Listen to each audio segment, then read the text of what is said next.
welcome to episode 133 of BigRedBarel Geek Speak, a place for all your nerdy needs on BigRedBarel.com. My name is Alex, I am a self-appointed Baroness of Butts. I'm also joined by Jauntly Jubilant Juggernaut of Joe. Hello, I have returned.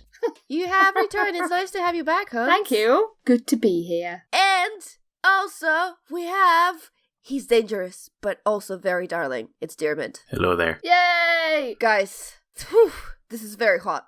It's very hot in my room. All the windows are closed. It is a toasty day.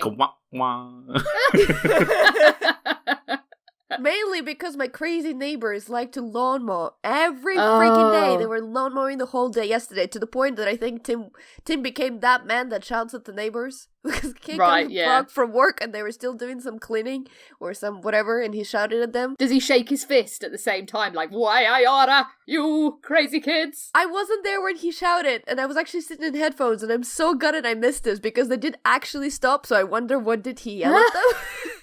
He's like, "Have you got any more lawn to mow?" Jesus. No, How short can grass get? I mean, mine is the complete opposite. I should probably mow it, but I'm quite enjoying the jungle aesthetic I've got going on right now. Velociraptors could be hiding in my front lawn and I would never know. So yes. You want them to be there, though. You want them to be there. Charlie likes it as well, to be fair. He likes the jungle feel. Well, there you go. That's why I'm going to be really hot. It's going to be really tough. But anyway, let's get on with the time waster of the week. Now, here comes story time from Alex. Excellent. And I got a beef with Joe. What? You got a... What? What have I done? Yeah.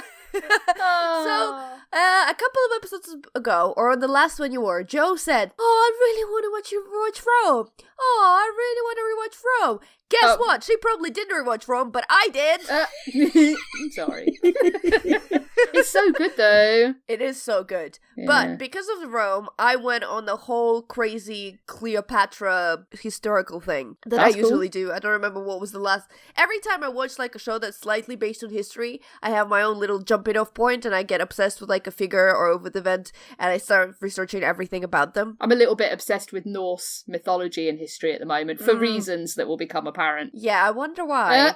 But anyway, and it just so happened that my favorite historical podcast, Our Fake History, was releasing a free episode series on Cleopatra. Oh, cool. So I was like, hell yeah! I'm going to watch everything about Cleopatra.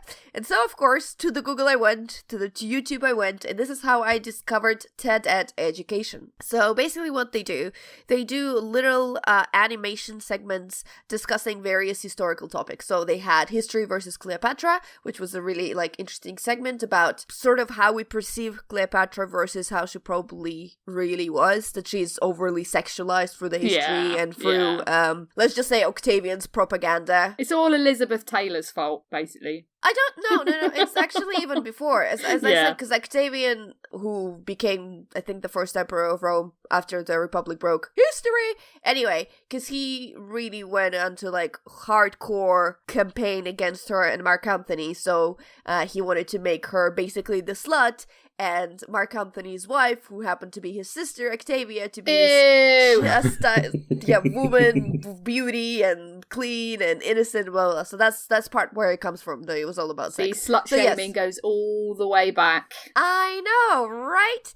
Anyway, so check out this channel. Oh, and another thing, I gotta mention Game of Thrones, of course, because they are on there. Now, I knew Game of Thrones was based on the War of Roses here in England. But I knew loosely, Lancasters and Yorks are fighting, blah, blah, blah, blah, blah. I didn't know all the step-by-step details. And good God, George R. R. Martin lifted a lot of plot points from the War of Roses. Literally. And I was like, oh, this is that character, and this is that character. Oh, and this is plot twist when he marries the wrong woman and gets killed for it. Oh! Nice. And this is the evil son and the evil queen that is totally not Cersei. Yes, she is. Anyway, so yeah, I've highlighted those two videos because I think they're super interesting, and it is super, good channel. They do about 10-minute videos, beautifully illustrated, very well sort of thought out. They're not your typical by the history book histories. They sort of do more updated and more well-rounded look at it. And yeah, I recommend it. Go watch Rome, because Rome is amazing. It's so good. And then go on a Cleopatra obsession, and then watch everything you can possibly watch about Cleopatra. That's the kind of thing. I think people obviously love Game Game of Thrones. And I think a lot of people who love Game of Thrones missed out on Rome because they were maybe too young when it was on or something. And really, Rome is like a forebear of Game of Thrones, like the intrigue and the sexy times. And obviously it doesn't have the magical element, but it has all of the skullduggery and political intrigue and backstabbing, and it was such a good show. It was brilliant. It was. So yeah, I highly recommend it too. I was watching it, and I was watching it in kind of with a new perspective, and I was like, that actor ended up in Game of Thrones, that actor ended up in Game of Thrones, that actor. And then I was like, oh, they have the same casting director, Nina Gold. I wonder why so many actors cross over. No, very good show. Big recommend if you haven't. It's on Netflix, guys. Come on. Is it? I've got it on DVD. I didn't know it was on Netflix. It is on Netflix. Yeah, I even managed to get Tim to watch it because I came in and he was like, "What do you want to watch? I want to watch Rome." Fine. Ooh, let's watch another episode. Good. There you go. Your job is done. The links to all of that time wastery stuff will be in the description for this episode. Okay, moving on to the news. So Cathy Yan to direct Margot Robbie in a Harley Quinn film. Yeah, so this is kind of one of those weird stories where something that is genuinely awful, which is Suicide Squad, seems to have birthed something that's actually quite good. So, because of the popularity of Margot Robbie as Harley Quinn. And let's face it, she was the best thing in that movie. Easily, yes. Yeah. Because of that, they've kind of given her a lot more kind of, power. So she has, along with a few other producers, kind of come together to produce this semi-Birds of Prey adaptation, which is basically kind of Harley Quinn teaming up with other female heroes and villains in the DC universe. And it's kind of, it's like the female Avengers almost, a smaller scale. But it's kind of cool that they're starting to get this together now. So there's a script coming along from a female scriptwriter, Christina Hodson, I believe. And then they have Cathy Yan now in line to direct it as well. So it's just nice to see something really awful making way for something that might actually be good. We'll see. I've got a lot of time for Margot Robbie. Like she's done some great work. Like before this, like she was really good in The Wolf of Wall Street in a role that's actually quite thankless.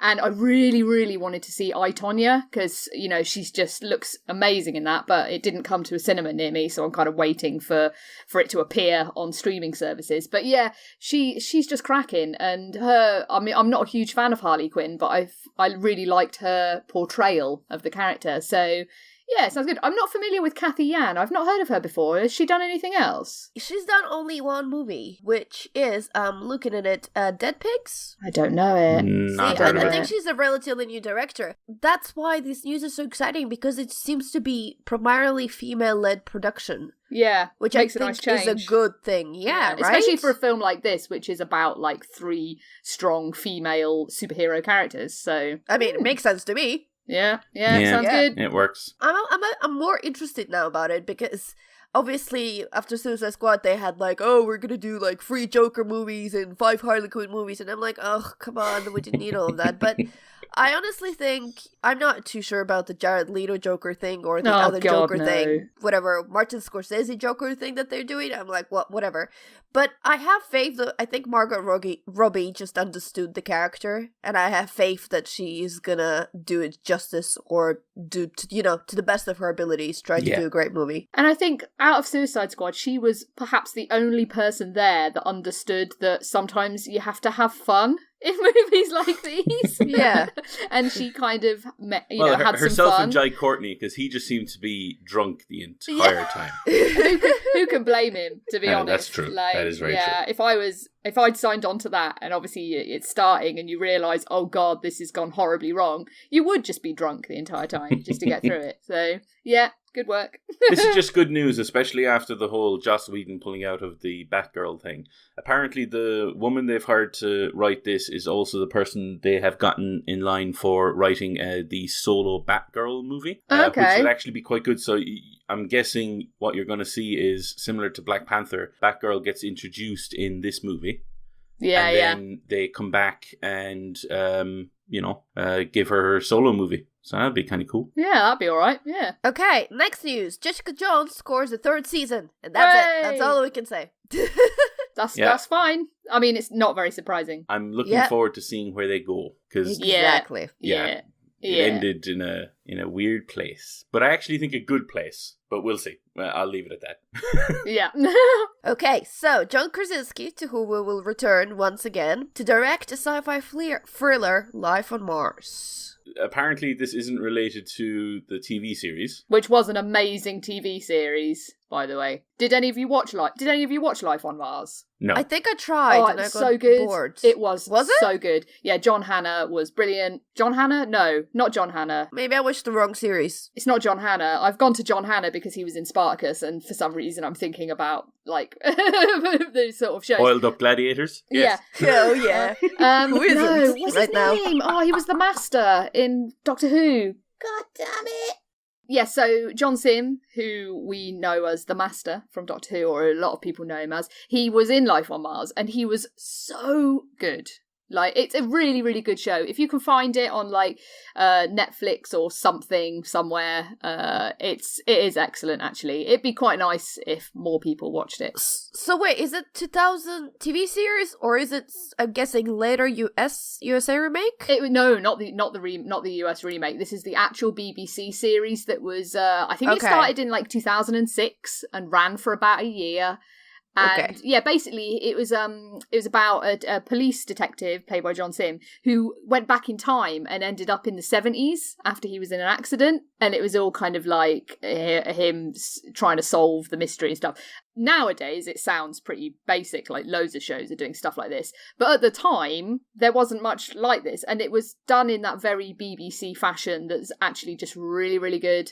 It had Philip Glenister in as well, who a few people might know from some stuff. It was really, really good. And they did a sequel, actually, called Ashes to Ashes. Like, it features a lot of Bowie, which had Keely Hawes in it, and she took over from John Sim. Yeah, no, they were both great series, and yeah, God, I'm wondering if they're on anything, like Netflix or something, because they're really worth watching. I remember just when I came to the UK, everyone was obsessed with Ashes to Ashes. It was so good, and obviously it had amazing music, like they featured a lot of David Bowie and stuff, and Ashes to Ashes was like 80s set rather than the 70s, so of course that was just ripe for all sorts of brilliant stuff. Yeah. So yes, that's my old school BBC show recommendation based on, like, the name Life on Mars. Seeing as this has nothing to do with nothing it, though. to do with this Nothing whatsoever. to do with it at all. So, here is the loose plot. Set on a red planet, it focuses on a woman who is among a handful of descendants of a Martian colony that has long since been abandoned by Earth following a cataclysm. Oh. The woman one day finds she can breathe the air on Mars, and pending her world, that of her fellow colonists. Oh. Okay. Could be cool. I know. I'm more excited that it's John Krasinski, because I'm still super impressed. He's proven that he can direct. So, you know, I'm definitely on board for whatever he does next. I do like the fact that he clearly does not want to be type directed. Is that even a term? Yeah. So I don't know if it is, but, like, you know, he nailed horror without being a horror fan. Uh-huh. And now he's going to do a sci-fi thriller. Just, like, completely different direction. Honestly, the film after this is probably going to be a comedy, which we already know he can do. Sees bloody Jim in the Office. Out of all the people, like, you would expect to create something like A Quiet Place or this upcoming Life on Mars film, he is not who I would have expected. Do you know what I mean? Like, a comedy actor from The Office. I think we said the same thing for Jordan Peele with Get Out. Yeah. I mean, you know, it's a weird situation to be in where... But to be fair, I think in Get Out, you can laugh. Like, you laugh, but you don't laugh because it's funny. You laugh because you're like, oh, yeah. Yeah, you're like, know. oh, God, yeah. Oh, God, that's why you laugh and Get Out. Yeah, you're afraid to laugh in A Quiet Place. You're afraid to do anything. You're afraid just to breathe. Don't move. Yeah. So basically, don't pigeonhole people. That is the lesson to be learned here. Okay, so PUBG Corporation sues mobile devs for copyright infringement. Goodness sake. Yeah, I saw this already. This is a bit of a weird one. Now, obviously, PUBG, huge hit. Multiple millions of billions of squillions of dollars and all that made. Brilliant stuff. And we've already had them kind of have that weird PR situation where they were kind of saying, hey, Fortnite, don't be doing that. You're copying us. And then... Can you recap that for me? Because that was before when I was playing Fortnite or remotely interested in this. So what was going on exactly? Did they email everyone something about Fortnite? So it was more of a kind of a public statement that they made around the time. So it was around March last year that PUBG released in early access. And that's when it started getting popular really quickly. And obviously a load of developers started trying to, jump onto that bandwagon. There was already a few games already out, similar, but nothing had hit the zeitgeist quite like PUBG had. But Fortnite, a game that had already been developed and released in a kind of an early access state, which was a co-op 4-player survival shooter, where you're, against hordes of enemies coming in and you have to build up a base. Yeah, it was like tower defense horde mode, wasn't it? Sort of, yeah. Kind of a mix of those two modes. The devs there, who are from Epic, who make Unreal Engine, which is what PUBG was in, and that's why it was a bit sketchy, decided to introduce their own Battle Royale mode, and we all know how that's gone, seeing as that's also freaking skyrocketed. And then I think it was just after it had released, before people had actually given it a chance, Fortnite had given Fortnite a chance. The PUBG, I don't know if it was the Blue Hole, which was the name of the company at the time, released a statement basically saying, yeah, we're looking into if there was any wrongdoing, which was a stupid statement to put out. You don't do that. You first look fine, yeah, exactly, and then put out a statement. You don't be like, so we're going to poke in this thing. Oh. Exactly, and it just kind of came out wrong, because at the time, Fortnite was tiny. Obviously, they probably should have come out a bit stronger, because Fortnite is now huge and has surpassed PUBG in multiple ways. In terms of popularity, at least, everybody's talking about Fortnite. So that was that kind of situation. So when this came up, I was like, oh, not again. Don't tell me PUBG have done it again. But if you actually look at the NetEase is the name of the company that they're suing. They're a mobile developer. And the games that they are accusing them of, that are in discussion for this, are called Rules of Survival and Knives Out.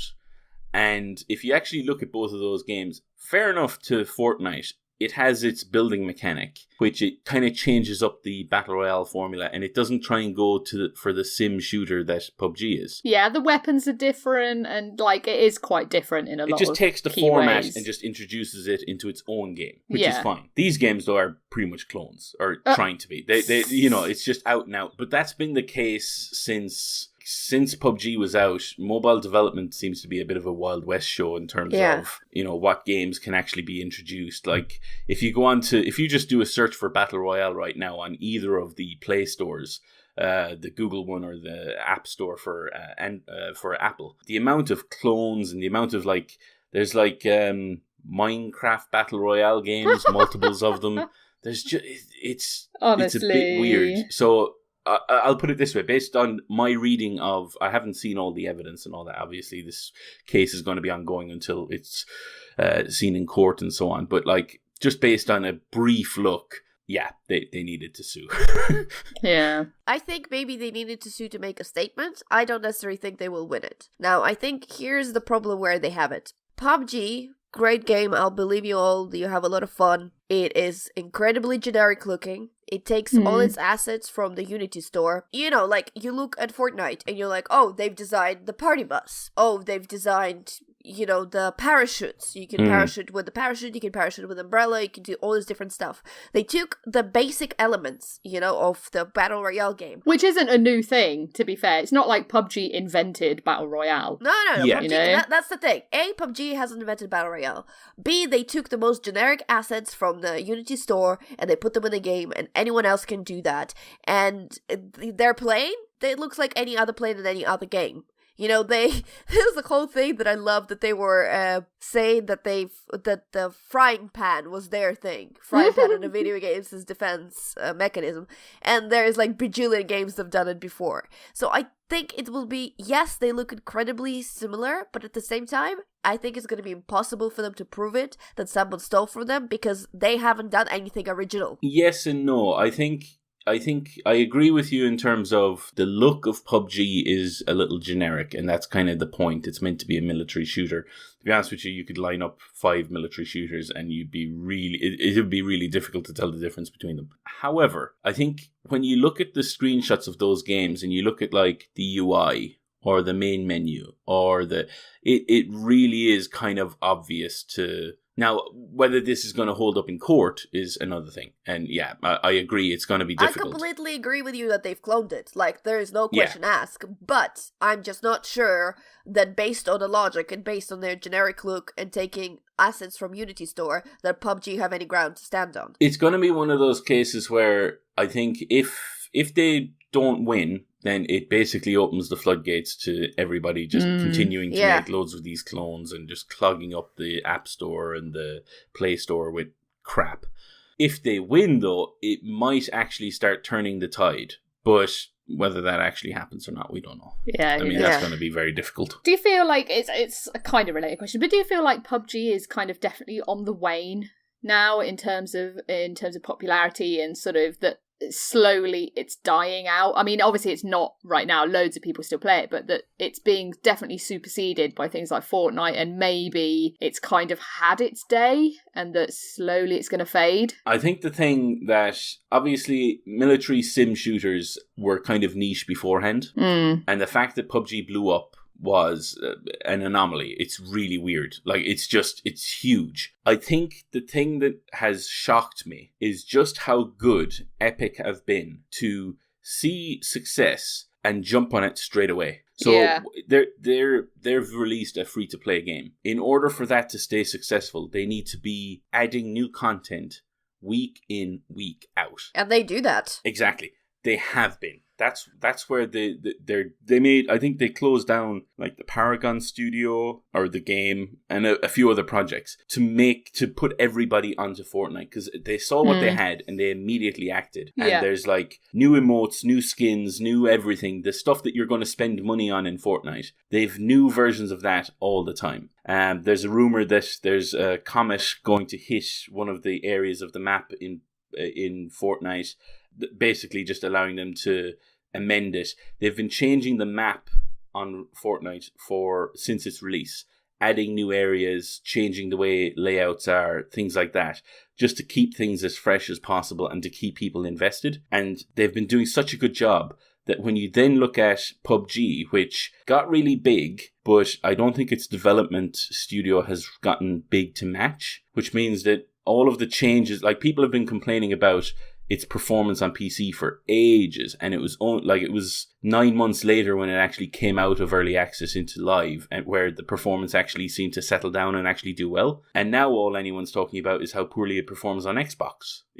So they're constantly fighting this battle of trying to fix things, whereas Fortnite, which is one of the most stable games I've played in that format, in the Battle Royale format, is just constantly adding new content. So all people are talking about is stuff being added to Fortnite, whereas people are talking about stuff being fixed in PUBG. And that's just creating a perception. I think as well, it comes down to the difference in developers. Like, Epic are obviously much, much, much more experienced than Bluehole and things like that. They've been in the game development scene for a long, long time, obviously with Unreal Engine and everything else, all the other games they've made.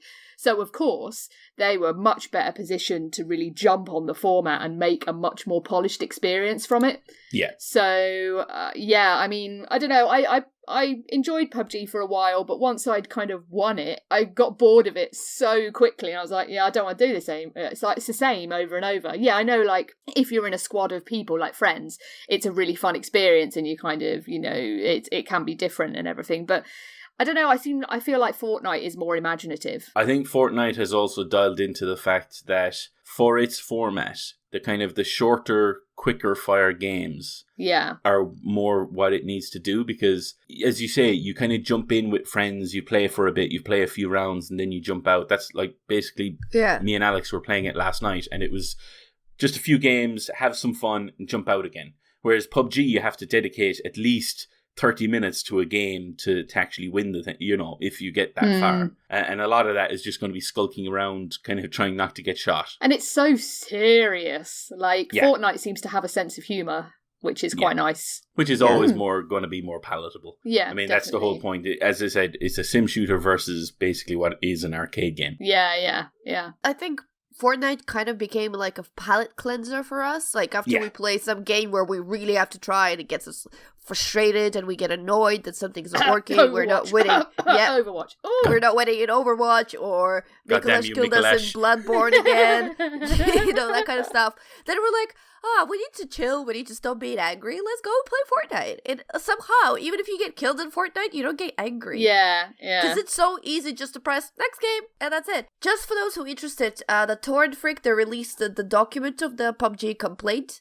So I'll leave the link to that in the description below as well, so you can look at actually all the sort of all their complaints, and they included a lot of screenshots of the things they thought the mobile developer copied them from. And it's just, it's an interesting read. And if you are too lazy to do that, I believe Jim Sterling did a whole video on this topic, so he can talk you through it too. And the last news, very quickly, Homeland to end with Season 8. Now, I thought this had ended already, so... Nope. That's what I think every year, and I'm like, another season of Homeland. Yeah. Maybe it's time. But it's a really weird one. I spoke about it the last time I watched the season. Every time I hear a new season that comes out, I'm like, well, I don't know if I want to watch it. Maybe I'm off Homeland now. And then I watch one episode, I'm like, I'm bored. Like, this is great. I want to know more. And I can't remember. Maybe I watched last season. I watched was season 6 or season 6, I believe, because season 7 was just airing, so season 6 was on Netflix, and that's how I was able to watch it. But they have this whole thing with the female president that was really interesting, and all that stuff. I'm sad. Claire Matheson. I don't know. She was there. She was there for me. Other than that, it's a really great show, but it's probably time for it to end. Like, it said goodbye to so many of its main cast nowadays that I think only Claire Danes and Mandy Patinkin really kind of stuck around. Yeah, from the beginning until the very end. So maybe it is time for them to finish. But yes, I will be sad to see it go. I mean, that's one of the things. Network shows generally don't know when to stop. Yeah. Look at The Walking Dead. Exactly. Oh, I mean, I watched so the finale for that. I'm just, I'm so checked out on that show now. I'm going to keep watching it because I'm obviously self-harmer. But no, it definitely... I feel like they need to start winding it up now. As much as I loved it, and I still love parts of it, like Michonne and Daryl are still amazing. Who doesn't like Daryl? Yeah, it feels like it needs to start winding up now. Especially because the audience just isn't there anymore. Yeah. Which obviously is a big thing for network shows, but not so much for subscription channels like Starz and HBO. Yeah. But in terms of Homeland, they've probably told all the stories they want to tell, and they want to potentially try and go out in a high. Now, I don't know how the series has gone, but based on what you said, Alex, it seems to be a really good show. End on a high and then just stop, and you'll be remembered as that. If you kind of drag it out, eventually, like when even old good shows are repeated on TV, you just remember it as the show that went on too long. What I always liked about Homeland is that they weren't scared to change up a format. They had the whole 3-season arc, and then that stopped, so they went completely different way, and they did 1-season arc, and then they did another 1-season arc, and now they seem to be doing a 2-season arc, and who knows how they finished the last season off. So they're always kind of like, they were always more focused on the story and the point they want to make, rather than the format that people expect from them. So they started one way, and then they were like, we want to be more current, and we want to talk about more current politics, so we're gonna sort of keep up with what is happening in America right now, and sort of echo it into our show, because that's what we want to do, and they did that. And to me, another show that does that is currently airing is The Good Fight, which I'm sure I will talk about after it finished. But to me, it was always nice, like, to see people's commentary perspective, and it's always kind of like a what-if scenario, a little bit of a play, twist a little bit of the facts, have a little bit of a discussion. So that's why I like that show. And it had, Claire Danes is a fantastic actress, and she played a character with mental health issues, which I thought was completely novel for the network TV show and incredibly interesting, and she was very true to her character. To me, it was a great show, and let's just see what they do for season 8, because I still need to catch up on season 7, but season 6 was pretty good. Cool. Okay, so let's go to our topics. Now, we are revisiting this I know, Di, you've talked about it in the last episode, but I watched it since then, and then Joe watched it since then, and I just can't keep quiet about Quiet Place. Oh, so good. It is. So good. Can we just sit here for like 10 minutes and just go, it's so good. So good. So good. It's so good. It is like, I mean, it had me completely on the edge of my seat the whole time. I mean, I love a good sort of horror thriller anyway, but I feel like this one it knew how to do it. Like, Krasinski's just done a brilliant job at building the tension and layering the tension, and its use of sound, genius. So yeah, completely, it's gonna. I hope it becomes a little bit of a classic, really, because it was really a great should. movie. It's a great movie, and Emily Blunt. Oh my god, she's just amazing in everything. I mean, there was a point where the movie where I'm like, oh, this is bad. This is really bad. Oh, this is not gonna get worse. Oh, it just got worse. Yeah. Oh wait, it got worse too. Oh my god, can it stop getting worse? How are they gonna deal with this? Like, it just escalated to the point where you're just like sitting on the edge of the seat. You're kind of standing up from the seat. You're on the freaking floor. Yeah, I was proper like, kind of.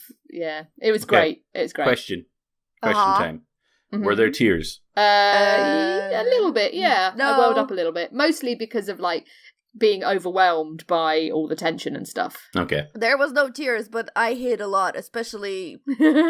I'll just say there has been a whole nail situation, and God, anticipating that was just the worst thing in the world. Yeah, I mean, that was foreshadowed so well. You were like, oh, come on. And what was worse for me was after the nail situation resolved, let's say, it didn't feel resolved to me. So anytime anyone was kind of moving past it, I was like, look down. That's exactly what I was doing. Careful. I was like, be careful. There's Someone needs to fix that. Someone fix it. Fix it right now. Like, why haven't they taken it out yet? Nail there. Oh, it's brilliant. It was so good. It's just, and you know, it did something really fresh, which is hard to do in the horror thriller genre. It's a very crowded genre, and they actually, you know, it's a relatively simple idea, but it was executed so well. Yeah, the plot is not revolutionary in any way. The plot is not something you haven't seen before, but it's the way that it's done that changes your whole perspective and makes you like, this is a really good movie. And you don't even really care at this point that the plot is very simple, right? This family just needs to survive. That's all there is. Yeah, and that's how it, I was going to say, that's how it works so well, is it takes a global situation and makes it very insular and just about this family, and that's what makes it great. I mean, if you look at it too closely, there's an enormous plot hole that I can't discuss because it would involve a huge end movie spoiler, but it's... I think I know what plot hole you mean. Yeah, there is a massive plot hole that you kind of think, well, actually, that kind of throws the entire thing out into the water. But I didn't care about that. But here's the thing. Like, I think if we were talking, if they didn't just focus on the family, if they talked about, say, humanity, that would be a plot hole. But because they're talking just about the family and how they have to deal with these monsters that are super sensitive to sound, the plot hole does not really matter. Yeah, exactly. And that's how it kind of gets around it, by focusing so much on this one family's experience. And that's what makes the film so great, because it's so believable. You can believe how they feel, and you feel how they feel. And yeah, it's a great film. Really, really great film. Go watch it if you still can. Definitely it's worth going to watch. I still haven't seen Rampage. We're going to go see that this week. Oh, good. I'll watch it with you. The reason being is that we chose to watch A Quiet Place first. And I was like, but Rampage! But so Big Monkey! I know! But that's still on Tuesday, so we're going to go see that then. Well, I dragged the movie hater to A Quiet Place, and the movie hater enjoyed it, so... Good! But by the way, I'm just going to leave it at this. I told you so. Yes, you did tell us so. There you go. You did. Okay, now I'm going to step away from a computer and let these two gash about God of War, because they played it, and I had to study, so I didn't have a chance to play it. Oh, but Alex! Before we go, no story spoilers, right? Yeah, no spoilers.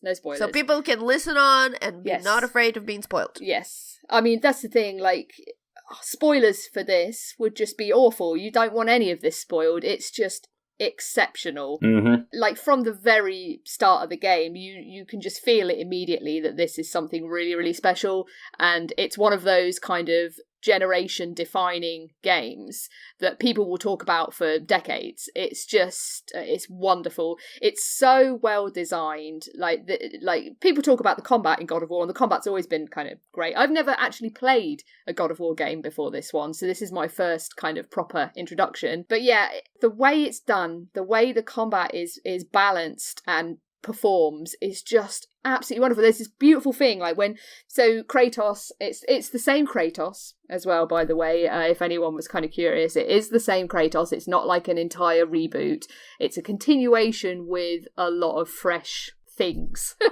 The way he fights with his axe is just, it feels so good and so responsive and just really, really well balanced. So when you throw your axe at an enemy, and then you can recall the axe, and when it hits into your hand, you get feedback on the controller, and on the screen there's like a bit of camera shake, and it just makes it feel amazing every time. And it's just, oh my god, I'm gonna have to be careful to just not gush continually, but it's a game that obviously it's not just all about the combat. There's real beauty here in the environments and the story and the characterization. Like, I can already feel that the story development between Kratos and his son Atreus is so well handled already, and you're completely in it. You totally believe their relationship, and it really works. Like, Atreus isn't like some annoying kid in other games. He's really a very credible character who's actually a real benefit and an important part of the story in the game. So, I mean, I'm absolutely loving it so far. Di, what do you think? Yeah, pretty much exactly what you just said. It is, it's outstanding so far. It really is. I'm a good few hours in. I'm still feeling the combat. I'm still kind of learning new things, unlocking new abilities. And what I like about it is, at the start, I really enjoyed the combat. Now, I honestly like it more, because the more you get to unlock, the more you can kind of tailor how you fight a bit more. The more it just feels good, and that axe feel definitely. that you're talking about is superb. I mean, the progression system for everything in the game is really well done. It's completely unobtrusive. Like, it's not all about ticking boxes and unlocking perks and stuff like that. You unlock stuff, and you find upgrades, and you buy upgrades and stuff like that. But it's done in such a way that doesn't at all take you away from the story. And it's also, the combat is just, what they've been very careful to do, and it's obvious that they've done this, is that the story and the experience is king. That is what this game is about. It's not about unlocking tons of stuff. Yeah. It's all to serve the story and the world and the characters. And that's just, it's wonderful. So you're talking about like the upgrade process, for instance. Yeah. The upgrade process is tied into the story because it kind of teaches Kratos that he needs to trust other people in order for them to complete their journey. So, like, the upgrade process, which is a gameplay thing, feeds directly into the character arc, and everything about the game is doing that. Every single thing, like discovering new bits of lore, feeds into how much Kratos knows, how useful Atreus is to him. Everything kind of feeds into this one kind of main thrust. Even of the stuff game. like the puzzles, it all comes back into the story they're telling of Kratos and his son. It's just, it feels, you can tell that they've put so much hard work into this, like blood, sweat and tears, and that they've just absolutely, this is like the pinnacle of what they can do. But even so, when you play it, it feels effortless. And that's the mark of a truly stupendous game. I think for a lot of people as well, who were fans of the previous games. Now, you mentioned that you hadn't played them. I have. Never played one before. I've played all of them, actually. And they're really, really good. Really, really good, but they're not completely different, sorry. They're really, really good, but they're different views on the same character. So if you look at it as Wolverine in the X-Men films, where the view isn't solely on him, it's kind of pulled out a bit. It's sort of a bit broader, and you don't get as much characterization in Wolverine. That's the previous games. God of War, this new one, is Logan. It's where it's entirely focused on him and his relationship with the young girl in the film. I won't spoil anything there. But it's that's what it's focused on. And everything leads into that. And there's no kind of extraneous stuff. It's all him and it's focused on him. Everything about the God of War game ties into the previous ones because there's plenty of stuff references to his past. You don't necessarily need to know exactly what happened, but you just have to know he has a history. That's all you really need to know. And the rest of the game just feeds into their story. And so that's the comparison for me. The old games are like the X-Men franchise, the X-Men film, sort of kind of a big, broad blockbuster, epic scenes, all that kind of good stuff. Whereas this game is more like Logan. Now, that doesn't mean that there aren't epic scenes. Like, again, I'm not going to spoil anything, but that first boss fight is some of the best feeling. Like, it just feels like a superhero video game. It feels superb. And I'm not going to say any more. I'm just going to say, it so far, one of the best games I've ever played. Yes, definitely. It's already rocketing to the top of my list of the best games I've ever played. It's just completely stunning. And not just in terms of its design and performance and like the feel, because that's the one thing with games is, right, people need to remember that games are about feeling something and it's about that enjoyment of playing a game and having that experience. And this is what God of War completely nails it. Like, the experience is just incredible, but also it's just so stunning. Like, the graphical fidelity is absolutely incredible. Like, you look at the quality of the detailing on Kratos' skin and on his beard and in his eyes, and it's just... Honestly, I haven't seen a game this well rendered, I don't think ever. Like, I've seen games that are more beautiful in terms of, like, their visual design, but this game is just, in terms of how much they've managed to wring out of the PS4, I think it's just an absolute masterwork. Yeah, and just to note as well, I have this on PS4 Pro. However, I am not playing on my PS4 Pro. The reason being, it's right next to my housemate's PS4. Oh. And he wants to play the game without being spoiled, and I want to play the game without being spoiled. So I'm playing on my regular PS4, which is in my bedroom, which is a regular one, and it still looks outstanding. It is stunning. I'm playing it on a PS4 Pro on a 4K UHD TV, HDR, and good lord, there's one section of the game, I won't go into details because spoilers, the colours, it's just, and there's a tree and the tree does a thing, and I was just like, I could feel myself welling up at just how incredible it was, like the moment in the game, like the music all swelled and I was like, oh my god, what?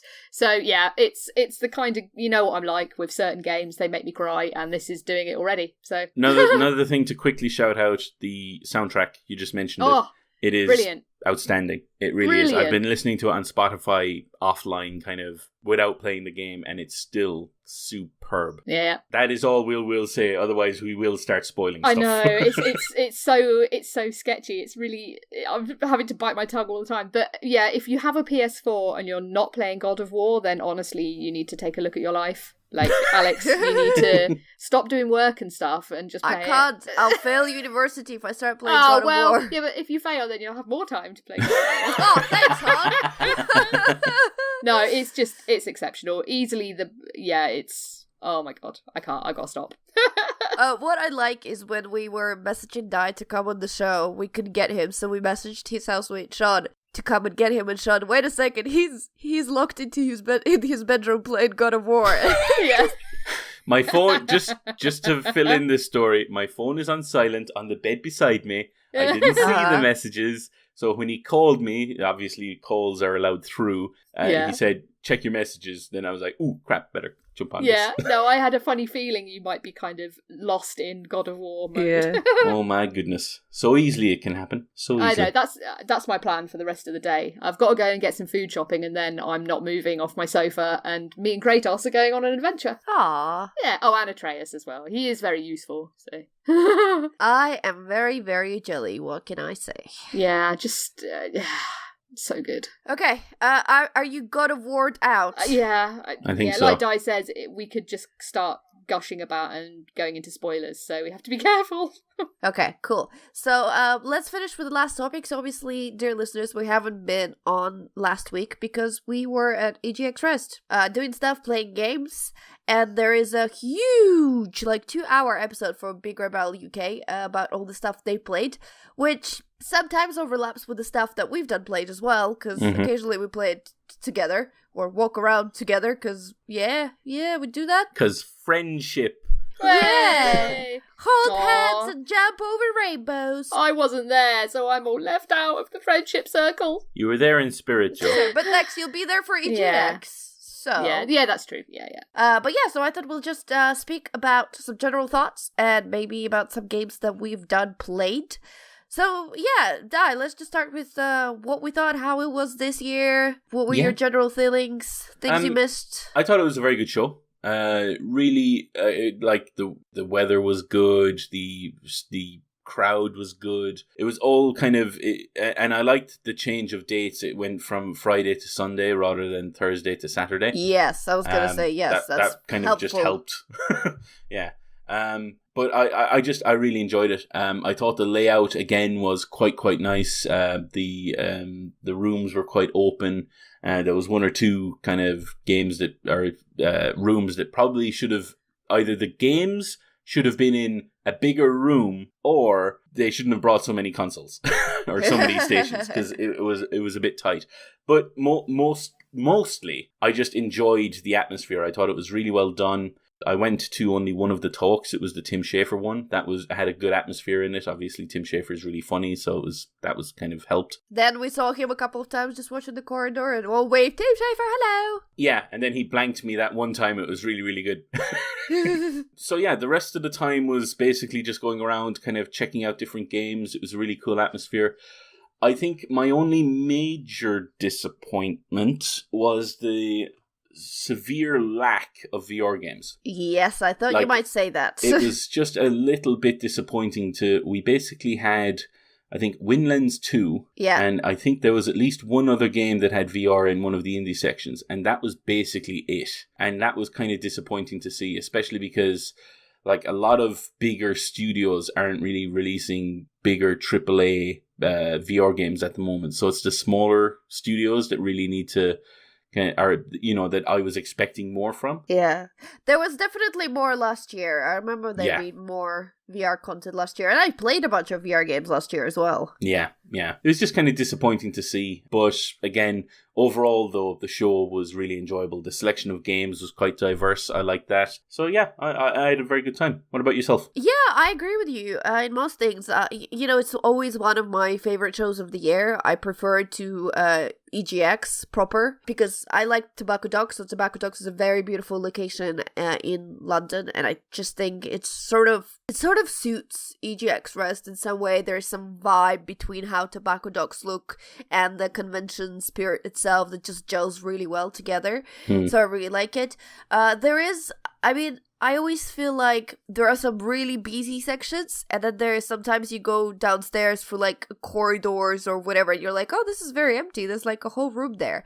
I will say, though, that they finally moved the board game section to a more prominent location, and I was like, yes, finally, because people can now find it. And they've given it a really nice space, and finally a board game shop next to them too, which is helpful. Because it was like, all right, let's put a board game in demo section, but no place to buy board games? Come on, this is a crazy idea. Yeah, agreed. But yeah, other than that, I always enjoy it. I always feel like, especially ID Xbox section could always be a bit bigger because it's always very crammed to go in there. Yeah, agreed. I thought the PlayStation section was better purely because it was actually, I think in terms of space, it was about the same size, but they just had less stations in there. Yeah. So there was a few people kind of standing behind waiting their turn, but after that, the room itself was pretty empty, but it's just not good with games because I've only played one game in ID Xbox section, and I'll talk about it because I really liked it. But the problem is, I would have played more, except that you always feel like you're being squished against the wall or you're standing in someone's way,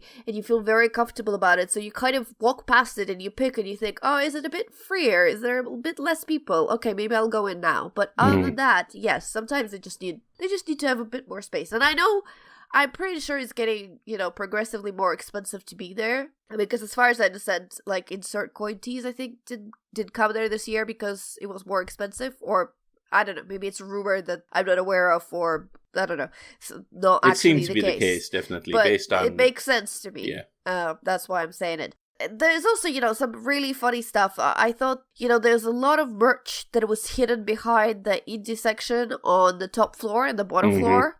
And I'm like, well, that's a really weird position for the merch. Like, I don't want merch to be completely in my face, but at the same time, if you wouldn't wander around that section, you would never know there was a whole stall selling t-shirts. Yeah. So, anyway, I'm going to leave that at that. As always, loved that event. I think it's really, really cool. And people, if you're in London, you should really try to go there and support indie developers, especially since all the devs that make the games are actually at the event. Like 99.9% of them are there standing next to the games, and you can chat to them and you can ask them questions and you can find out so many like cool things about their games, and you just get access that you can never get at the big event as a EGX Rezzed, because no one, like, you might get like a community manager or a PR person for your big AAA thing, but they kind of know only so much, whereas here you actually get people who are that know their own games inside out. They're super hands-on and they can tell you everything you need to know, and it's just so great to speak to someone who's made the game and they're passionate about it and they want to tell you about it and they want to explain how the things work, so you will enjoy it. So yeah, I really, really like that. And you might even influence the game, like introducing a naming convention for the dogs. Oh, yeah. We'll see. Doggo and Pupper. Exactly. Instead of blue and red. Come on. Exactly. But we'll get to that. Alex, because of work, I didn't get to actually play the game that we were standing next to for ages, but you did, and apparently you lost track of time. I have. What's going on there? I'm gonna start with my game of the show straight out loud, and it's called Disco Elysium, and it's not something, like, if you listen to BRBK, you'll know that Ed basically ushered me that way, and I went with the whole, like, oh, I'll look and I'll walk away. And then I ended up chatting with the dev and finding out all about this game. And then I sat down, and the next time I lift my head out from my screen, the EGX is finished, and I go outside, and they're like, she's been here for years. I'm like, what? Was it like the end of Evil Dead 3, like Army of Darkness, where you're like, I slept too long? Pretty much. But this is basically an RPG. It's a detective story. A lot of people compare it to Baldur's Gate. I personally haven't played Baldur's Gate, so I'm just going to trust them on this. But you are this cop that... apparently you are involved in the murder investigation in this fantastical town in around 70s, right? So it's completely made up society. And you wake up and you realize that you basically drunk yourself to oblivion, that you have no idea what's going on, you have no idea what you are, you have no idea what you do, but you have this murder investigation to go through. And then you go on and, you investigate, you talk to people. There's some things, find objects, and you have a partner as well. The really cool thing about this game is it has incredibly layered and complex and completely well-rounded and developed skill section.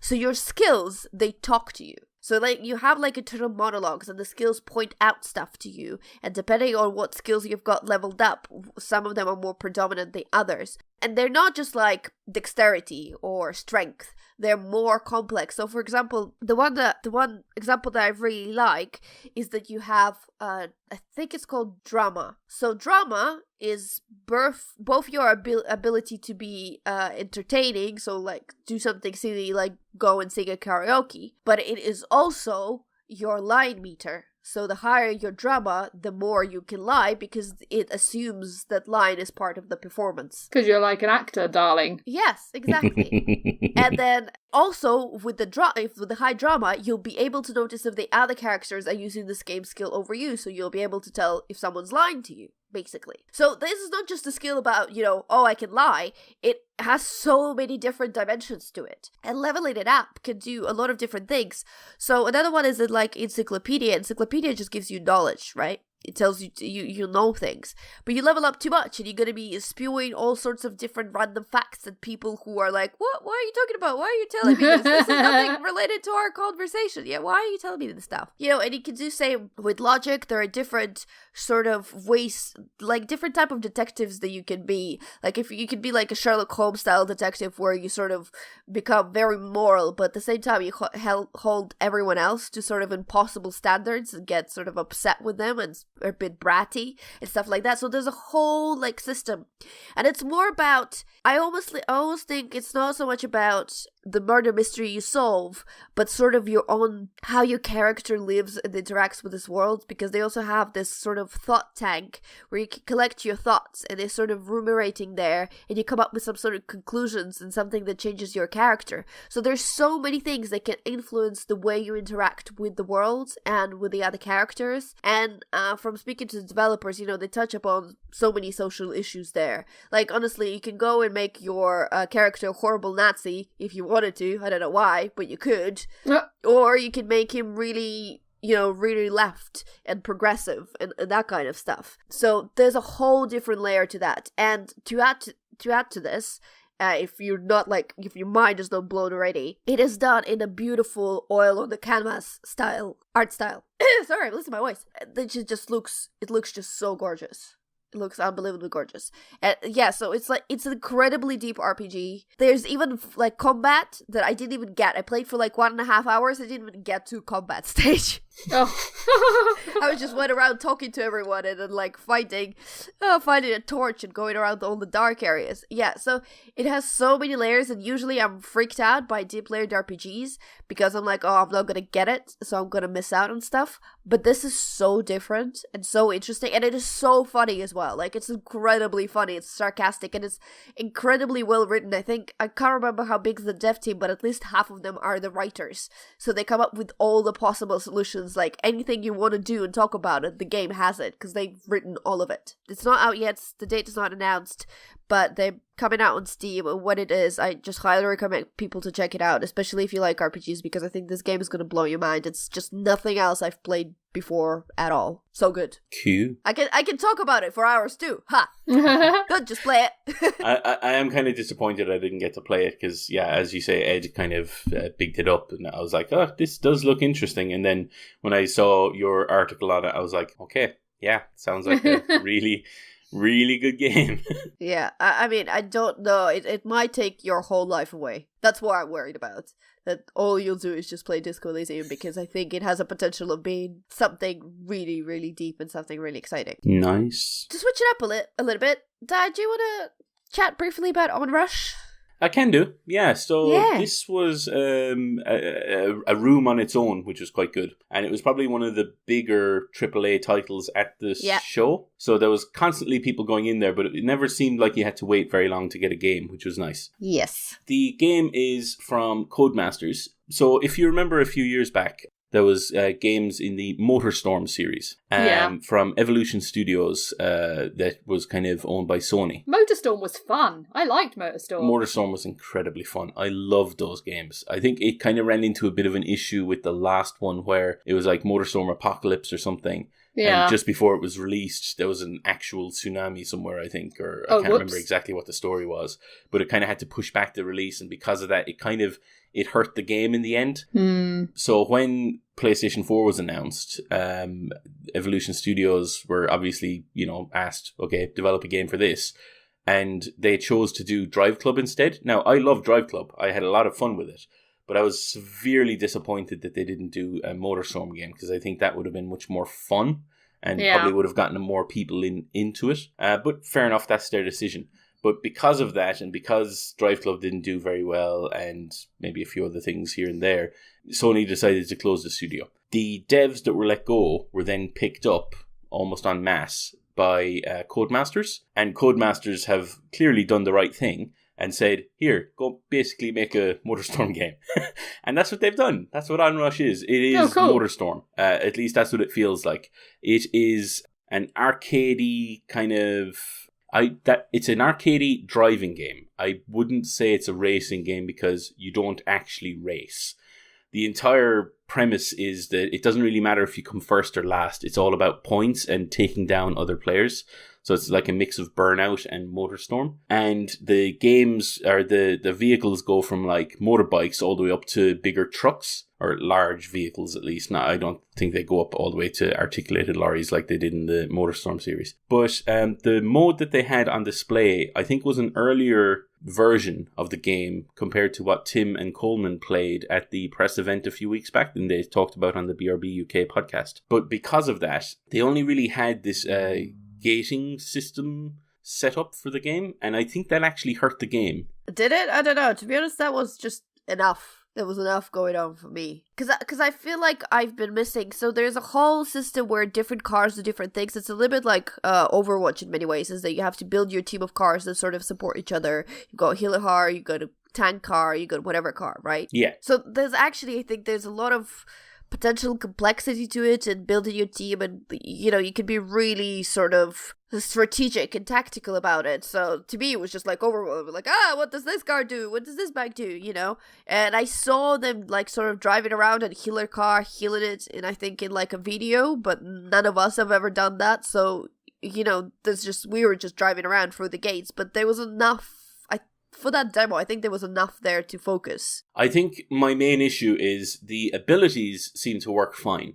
At least, like, I don't think anyone had any thought about trying to play as a team when we were playing it. So fair enough. That, like, we were just being introduced to the game. We didn't even know what half the abilities were. But my main problem with that particular mode to show off this game stems back from the MotorStorm days. So, as I said, in the game, you have multiple different vehicles. You've kind of cars, bigger trucks, or motorbikes.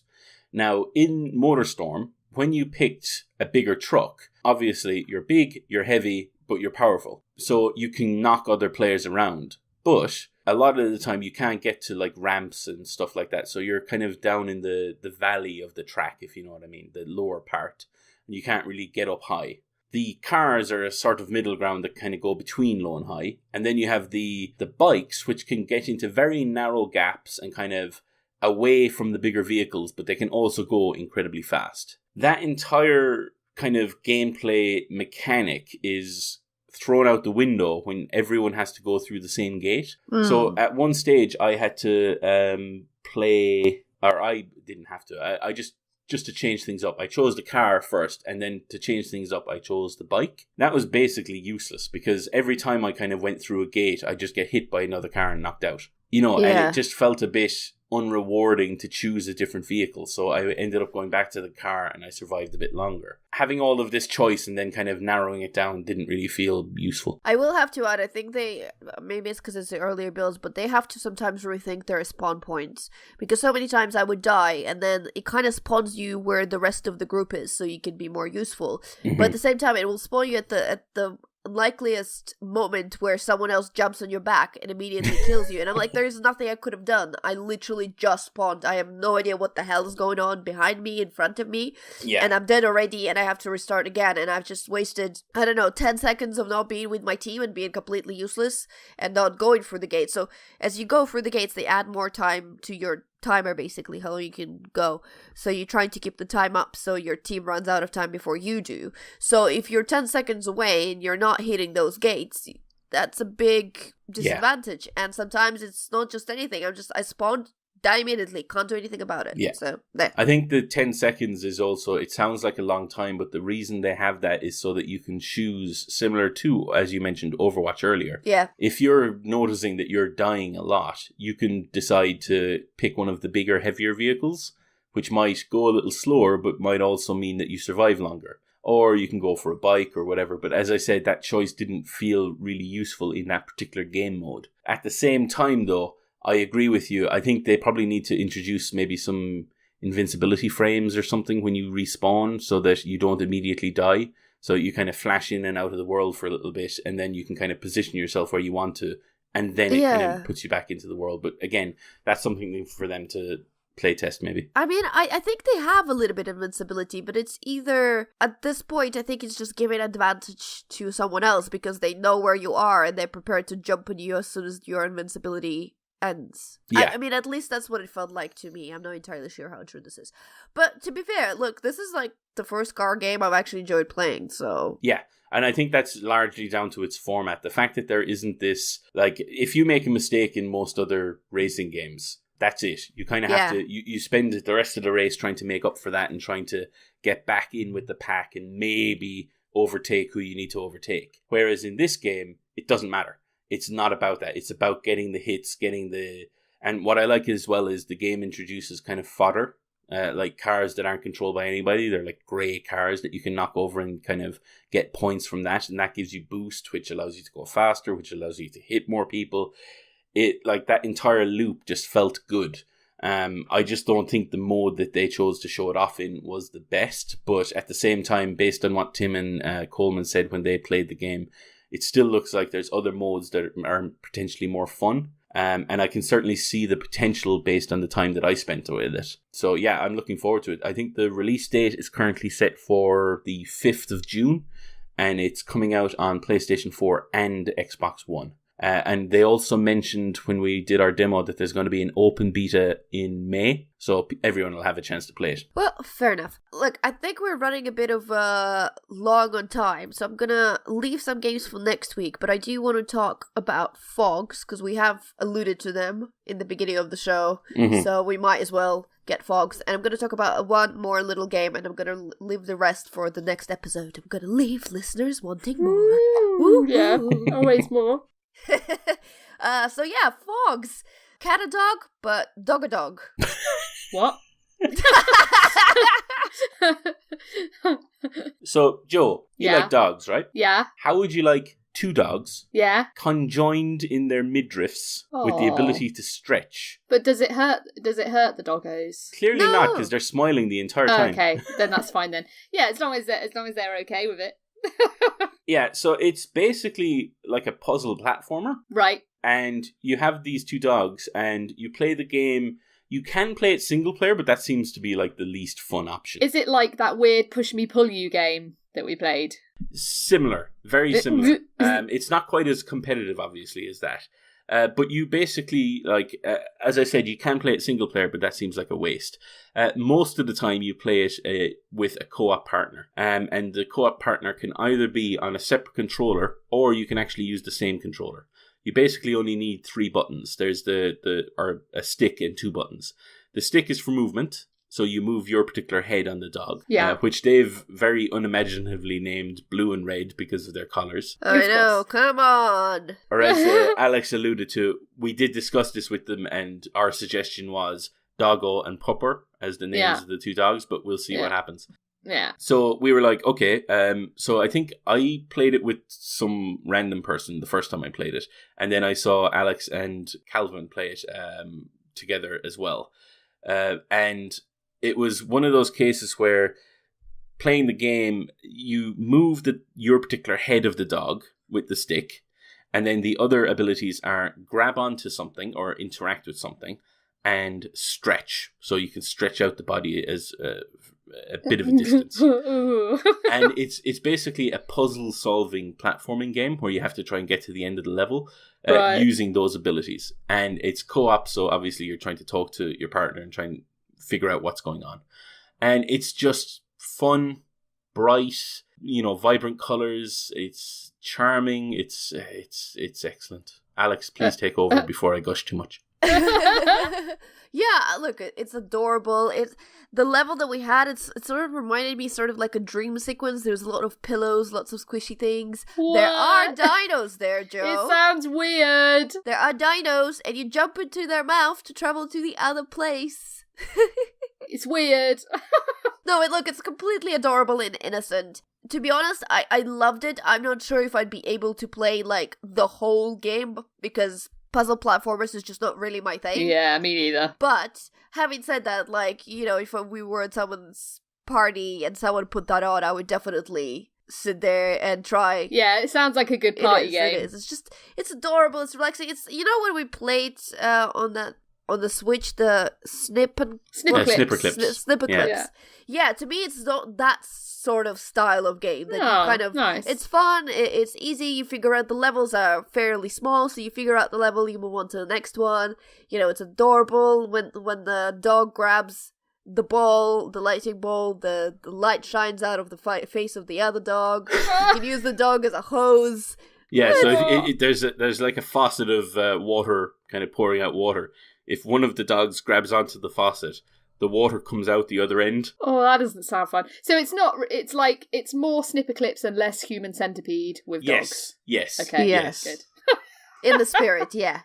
Well, it was adorable. It was one of like sort of standouts from EGX. EGX Rezzed, I would say. Yeah. Just the whole way it was done. I think it was done just very, very well. Yeah. Cute. Now I'm gonna finish sort of quickly, but at the same time giving it enough time on the final game that the write-up of which should be soon on BigRedBarel, if not already up, but Nothing to Fear. Mainly because I made Di play it as well.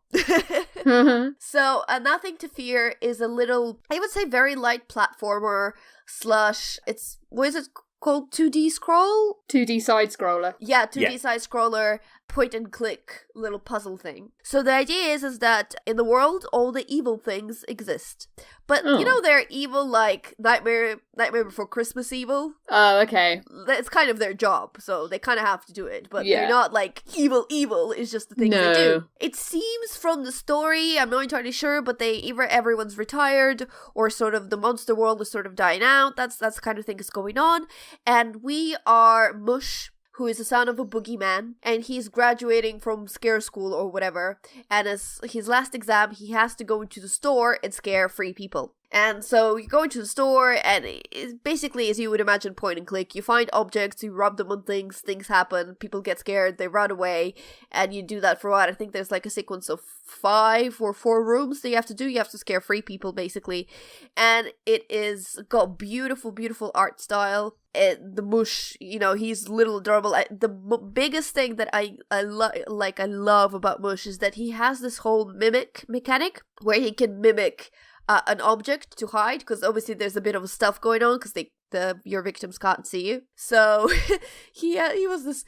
So there was a bunch of like chocolate bunnies sitting in a row, and you could mimic the bunny. So you're the same chocolate bunny, but you have really evil eyes. It's just so adorable. It's like, yeah, I'm a bunny, but I'm evil. And then you could mimic like a watermelon and so on. So you could do all that kind of stuff. And then, you know, just jump around, find items. You know, the humans are not exactly super nice in there too. The 2 people that were working in the store were like stealing food, like just, you know, drinking from a slushy machine or whatever. And also another thing I really like about the game, that they have a specific scare camera. So you could be on the other side of the room, but when your scare takes effect, you will always see it. And I think that's such a simple thing, but it helps you with being aware about the things that are happening to you and where characters have gone and where the next doors are open and so on. And it's just, yeah, look, they're very early on. I think this is the first time they've shown an EGX Rezzed or any convention, period. We've only seen the first level, which I think is a bit easier than the rest of the game would have been. But it just shows a lot of potential. And again, I hate platformers, so a game has to do quite a bit for me to get over to that part and for me to play the game. Yeah, same. Yeah, it's not really I would say, a challenging platformer. No, I think it's not. more of a puzzle game because that's why I said light platforming. Yeah, you kind of have to use the platforming just to get around, but the main challenge of the game is working out how you're going to scare these particular people. Yeah. So yeah, the game itself is really, really well done actually, and it feels kind of. It feels good, as you say, when you see that scare cam. That's like the payoff. Yeah. So when you kind of work out what you need to do and you do it, and then you see that scare cam, that's like the cutscene to end that particular level almost, and then you move on to the next bit, and it's a lot of fun. As you say, you kind of you forced that game on me, and I was playing it for a bit, but obviously the start of the level had been Calvin, so he got used to the controls. So I was there for ages trying to figure out what the hell do I need to do. But I got there in the end. You got there in the end. You figured it out. Yeah, I mean, one thing that you'll have to look at what the characters are doing, because the scare always has to do with something with their behavior, and usually with the characters themselves doing something cheeky. So for example, when the store manager, and I'm just going to use the same example as I did in BRB UK, mostly just not to spoil the game and just live just that one moment sort of talked about, is that he's drinking from a slushy machine. You can put the hot dog or, sausage into the slushy machine. So the next time he does this cheeky thing and he goes and drinks from a slushy machine, he's going to get a full mouthful of hot dog or a sausage and, make your own decisions there. But, so it's always kind of like, no, they're not acting very nice. We're going to make fun of that. But, and if you didn't get it yet, understand it yet, a sense of humor is fantastic in the game. It's just adorable and funny and all that kind of stuff. And Mush is really cute. And I like that his name is Mush. That's a good name for a character. That is a cute name. That is not pretty cute. Blue and red. Mush. That's a perfect name for a little boogeyman. Yeah. There you go. Okay, so I'm going to leave the rest for the next episode. Because we got to get out of here. Yeah. Mammoth podcast. I know. Those two have to play God of War and I have to study. Yay. Okay, so before we go, a couple of shout-outs to Will, to Gabriel, and to Calvin. If you want to get in touch with us, you can do so on BigRedBarel.com. You can also leave us a comment on Facebook, facebook.com/BigRedBarel. You can also do so on Twitter at BigRedBarel. Use hashtag GeekSpeak. That will help us to find your tweets.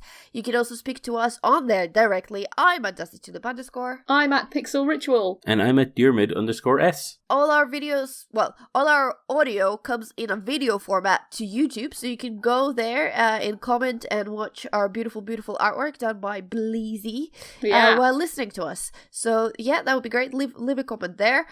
You can also join our Discord, which has Dan messaging every other week. Anyone wants to play that today? And then we make fun of him collectively. So it's good. Come join Discord, make fun of Dan. And also, Tabletop Tuesday is, in fact, happening on a Tuesday. That's right. Breaking news, ladies and gentlemen. Every week.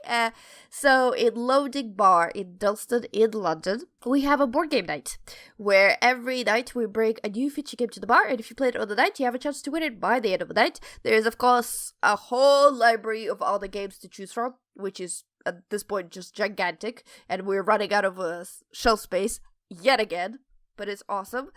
So next week, which will be, let me look at the date because I'm prepared, 24th of April, we are having a little game called Majesty that I actually got to play for the first time during Rest, and it is really, really cool. It's a little set building, set collecting card game with sort of medieval theme, and it's adorable, and it plays really, really well. So you should all come check it out and try to win it. Okay, what have I forgotten? I think that's it. Yeah?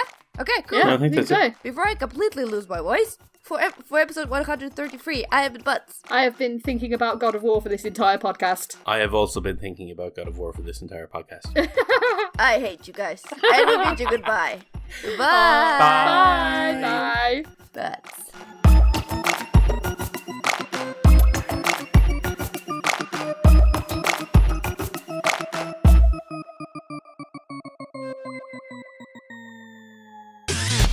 You and your ears are quite welcome for the podcasting goodness that you just heard. Why not roll on over to BigRedBarel.com for more podcasts, news, reviews, and videos from the biggest, reddest site on the internet, BigRedBarel.com.